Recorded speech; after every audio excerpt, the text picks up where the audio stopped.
ST depot શૌચાલયમાં ઉઘાડી લૂંટ, મુસાફરો હાલાકી વેઠવા મજબૂર। લોકોને સુવિધાની મોટી મોટી વાતો કરતા સત્તાધીશો અને તંત્ર માટે શરમજનક સ્થિતિ સામે આવી છે। વડોદરા એસટી ડેપો ખાતે શૌચાલયમાં પેશાબ કરવા માટે પણ મુસાફરો પાસેથી રૂપિયા ઉઘરાવવામાં આવી રહ્યા હોવાનો વીડિયો સામે આવ્યો છે।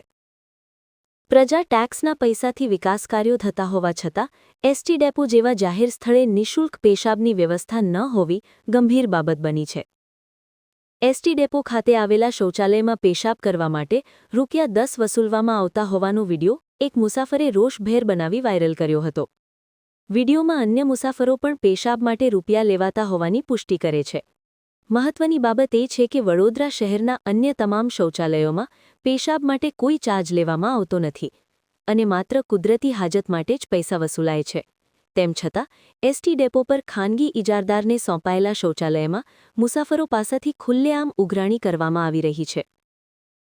આ ઘટના સામે મુસાફરોમાં ભારે નારાજગી જોવા મળી છે।